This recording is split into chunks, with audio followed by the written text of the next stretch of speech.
ሰላም ሰላም ቤተሰቦቼ በያላችሁበት የፈጣሪ ሰላም ይድረሳችሁ እያልኩኝ ለቤቴ አዲስ ሆናችሁ ቤተሰብ ሆኑ ላለው እንግዲህ ዛሬም በአዲስ ቪዲዮ መጥቻለሁ። እንግዲህ ዛሬ የሀይሚ አባት እንደዚሁም የብሩኬ ወንድም ከሀይሚና ከእዩ ጋር ሆነው አንድ ላይ ተገናኝተዋል። በጣም ያሳዝናል የእውነት። ብሩኬ ደግሞ ቪዲዮ ላይ የለም። ያው ከካሜራ ጀርባ ይኑር አይኑር አይዶን ነው። እና እንግዲህ ሀይሚ በጣም ተናዳለች። በጣም ስሜቷ ተነክቷል። የእውነተኛ የድሮ ሀይሚ ናፈቀችን። ጋይሶች እናንተ አልናፈቀቻችሁም? እኔ በጣም ነው ናፈቀችኝ የድሮ ሀይሚ፣ ያቺ ፍልቅልቋ ሳቂቷ እንደዚህ ፕራንክ ስታረገው ምናምን ብሩኬ የእውነት ሲቀላለዱ እንደዛ ፍቅራቸው ሞቅ ደመቅ ብሎ ሲያዩ እንግዲህ ጠላቾቻቸው የእውነት የሰው ልጅ ከየት በኩል ሰላም እንደሚነሳችሁ ከየት በኩል ጠላት እንደሚመጣባችሁ አታውቁምና በብሩኬና በሀይሚ መካከል እንግዲህ ሰይጣን ገብቶ ውር እያለ ነው ማለት ነው። የእውነት እኔ ልጅቷ እርግዝና የእውነት አርግዛ ከሆነ በጣም ታሳዝናለች።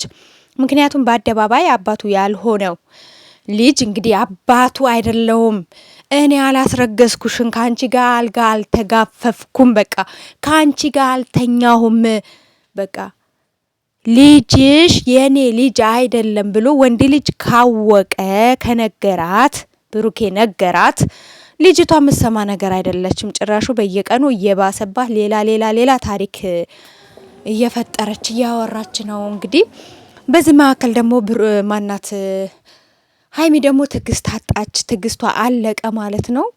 ምክንያቱም መታገዝ አቃታት። እኔም ሴት ልጅ ነኝ፣ ነገ ፍቅረኛ ከመሬት ተነስታ አንዷ መጥታ አርግዣለሁ ብላ ያውን ፊት ለፊቴ ላይ ያለምንም እፍረት ስትናገር ሳይ ልቤ ይሰበራል። ምክንያቱም ፍቅር ሌላ በቃ ቃል የለውም። በቃ ፍቅረኛችሁ ነው። በቃ በአደባባይ ያውም ህዝብ በሚያየው ሚዲያ ላይ ነው እንግዲህ ፍቅረኛሞች ሆነው የፍቅር ታሪክ ሲያሳዩን የነበሩ ልጆች እና ዛሬ ላይ ደግሞ የእውነት በጣም ነው የሚያሳዝነው በእውነት።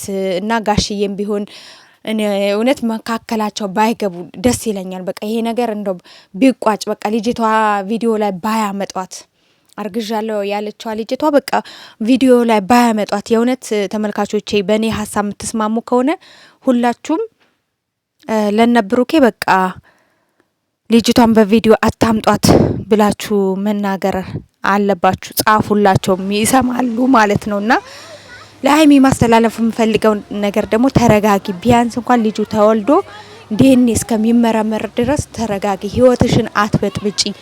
ምክንያቱም ልብ ጥሩ አይደለም። የእውነት ልብ ከተሰበረ ጥሩ አይደለም። ስለዚህ የልጁ አባት እስከሚታወቅ ድረስ የሚታወቀውም 6 ወር ይቀረዋል ተብሏል። ስለዚህ 3 ወር ሆኖኛል ብላለች እቺ ልጅ። እስከ 6 ወር ታግሰሽ የዲኤንኤ ምርመራ ተመርምሮ እውነቱን እስከምታቂ ድረስ ያንቺና የብሩኬ ፍቅር መቀዝቀዝ የለበትም። እንደውም በተቻለሽ አቅም ማለት ነው ሀይሚ ከብሩኬ ጎን ሆነሽ ልጅቷ ልትቃወሚ ነው እንጂ ገና የእውነት እየተጠራጠርሽ እኮ ነው። በቃ ብሩኬ የእውነት ሀዩን አስረግዟታል ብለሽ በቃ አምነሻል። አንቺ ውስጥሽ ስላመነ ነው። ውስጥሽ ያመነውን ውስጥሽ ያመቀውን ነው እየተናገርሽ ያለሽው። ስለዚህ እኔ በ100% በብሩኬ ተማመናለሁ። የእውነቴ ነው የምላችሁ ተመልካቾቼ። ምክንያቱም ይሄ ልጅ የውሸት ታሪክ ነው። እኔ እርግዝና ራሱ ቆይ እርግዝና በየቀኑ እንደዚህ እየጨመረ ነው እንደሚመጣው? በ3 ወር ውስጥ እንዴት ነው? የ3 ወር እርጉዝ ነኝ ነው አይደለም ያለችው?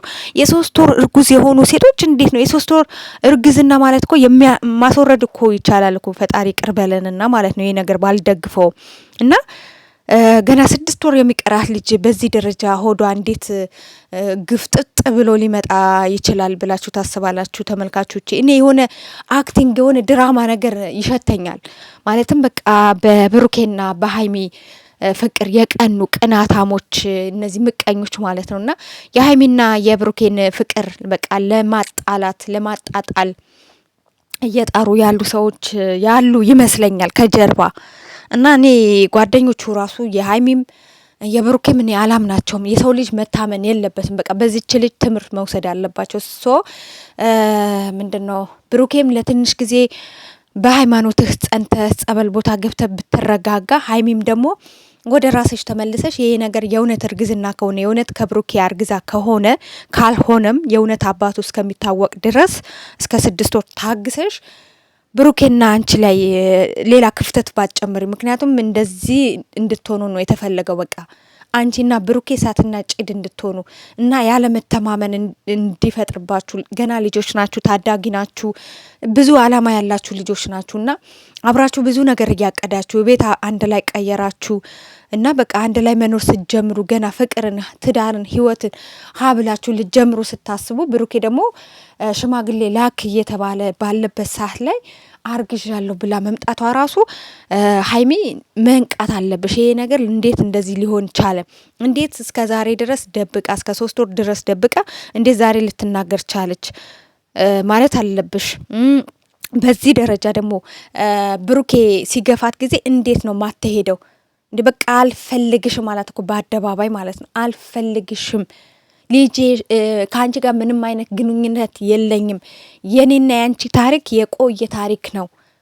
እኔና አንቺ ግንኙነት የነበረን የፍቅር ግንኙነት ሪሌሽፕ የነበረን በጣም ቆይቷል ብሏል። ስለዚህ ይሄ ልጅ በቃ ፈምሷል፣ ብር አለው፣ ታዋቂ ሰው ነው በቃ።